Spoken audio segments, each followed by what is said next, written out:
Okay, let's dive right into this explainer. Today, we're unpacking a massive, yet honestly, frequently overlooked chapter of history. We're talking about the incredible contributions and the staggering paradox of African American patriots during the Revolutionary War. I mean, we are looking at thousands of men who stood on the very front lines of liberty, fighting a war that would literally change the world, even while facing overwhelming chains at home. So what happens when you fight for a nation's freedom, but you aren't actually free yourself? Historian Simon Schama hit the nail on the head when he pointed out that seeing the Revolutionary War through the eyes of enslaved people completely turns its meaning upside down. For many of these soldiers, this wasn't just some philosophical fight over taxes and representation. No way.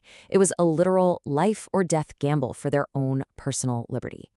Section 1. The First to Fall, Boston to Lexington. Meet Crispus Attucks, widely considered the proto-martyr of the Revolutionary War. On March 5, 1770, during the notorious Boston Massacre, this imposing 6'2" leader, who was a man of some learning, boldly lunged forward at armed British soldiers with nothing but a cordwood club. He shouted for his fellow citizens to attack the main guard, and tragically, because he was leading the charge, he was the very first to fall. But Crispus Attucks wasn't an isolated case. When the actual war broke out at Lexington and Concord in April of 1775, African Americans were right there as pivotal Minutemen. Take Prince Esterbrook's, for instance. Historical records from the time specifically describe him as being the first to get into the fight, and he was actually wounded in that initial world-changing clash at Lexington. Section 2.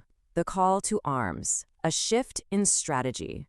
So initially, George Washington, acting as commander of the Continental Army, actually banned the enlistment of black soldiers, whether they were free or enslaved. But then, the British played a deeply pragmatic card. Royal Governor Lord Dunmore promised freedom to any enslaved person who joined the King's army. Suddenly, facing the prospect of thousands of men fighting for the British cause, Washington was forced to quickly change his mind. He lifted the ban and started accepting black soldiers right into the Continental ranks. The absolute crucial takeaway here is this bold number, 5,000. That's the estimated number of black men who ultimately served in Washington's Continental Army. And to put that into perspective, this influx made it a highly integrated fighting force. In fact, it was the most integrated United States military until the armed services were officially desegregated much later, after World War II. Just take a look at these names: Charles Davis, Joshua Dunbar, James Forten, Primus Hall, Peter Jennings, Cato Prince, Jesse Wood, Cuff Whitemore. And this is just a fraction of the roll call. These aren't just names on a page, right? They represent thousands of individual breathtaking risks taken by men fighting side by side with white colonists for a shared dream of independence. Section 3. Heroes of the Battlefield. Valor under Fire. Take Salem Poor, for example. Born into slavery, he actually managed to buy his freedom in 1769 for 27 pounds. That was a massive sum, representing about a year's salary back then. A few years later, he left his family behind to fight for the Patriot cause. At the grueling Battle of Bunker Hill, he performed so exceptionally well that 14 officers actually signed a formal petition to the Massachusetts legislature. They declared he behaved like an experienced officer and demanded a reward for such a brave and gallant soldier. Also making history at Bunker Hill was Peter Salem. Remember the British Major Pitcairn, the guy who ordered the fatal shots at Lexington? Well, during a furious, chaotic charge at Bunker Hill, it was Peter Salem who took Major Pitcairn down. He effectively avenged his fallen comrades from Lexington right there in the heat of battle. It's this moment of incredible, almost cinematic retribution delivered by a highly skilled black marksman. And then you have the legendary Black Regiment of Rhode Island. During an attack near the Croton River, their commander, Colonel Greene, was fiercely targeted. This newly raised regiment fought with such tragic, overwhelming devotion that they repelled furious Hessian assaults 3 separate times. When the enemy finally broke through, they could only reach the colonel by going through the bodies of his faithful guard, who sacrificed themselves, literally fighting until every last man was killed. Section 4. Spies and Strategic Forces, the Covert War. Now, let's look at the incredible story of James Armistead. In 1781, as an enslaved man, he volunteered to act as a master spy for the Marquis de Lafayette. He infiltrated the camp of British General Cornwallis by posing as a runaway, and he collected essential intelligence that made the victory at Yorktown possible. In 1784, Lafayette wrote a personal certificate detailing his service, which finally led to Armistead's hard-won emancipation in 1787.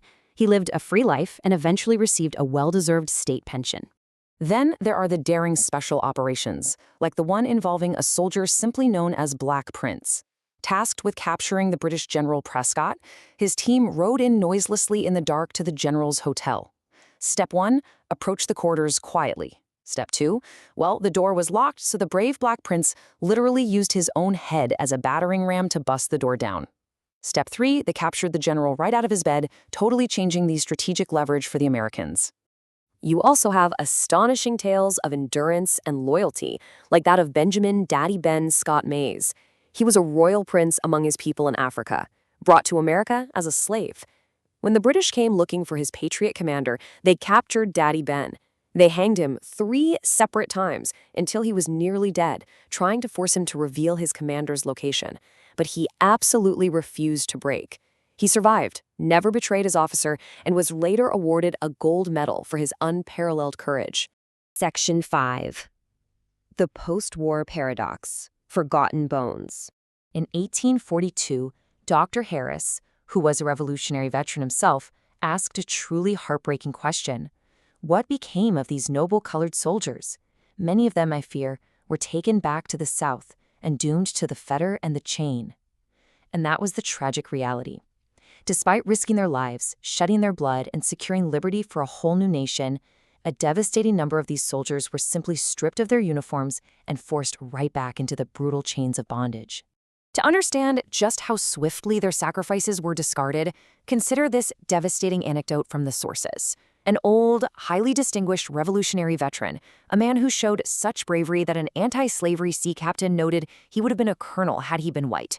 Well, he was deemed no longer financially useful by his master in his old age, so he was sent south and sold in Mobile, Alabama for a mere $100, just to tend a hen coop. Let that sink in. But perhaps the ultimate, most tragic disrespect came years later in New York City. When foundations were being dug for large warehouses, excavators unearthed a large number of human skeletons. They were the bones of colored American soldiers who had fallen at the 1776 Battle of Long Island. Instead of being reburied with military honors, these heroes' bones were just tossed aside onto a beach, used as mere rubbish to fill a chasm for city infrastructure. Which brings us right back to where it all began, and to the epitaph on the monument for Crispus Attucks and the martyrs of the Boston Massacre. Long as in freedom's cause the wise contend, dear to your country shall your fame extend. It leaves us with a profound, lingering question to end this explainer. How do we truly remember and honor those who paid the ultimate price to build a house of freedom, when they themselves were never fully allowed to live inside it? Thanks so much for learning with me today.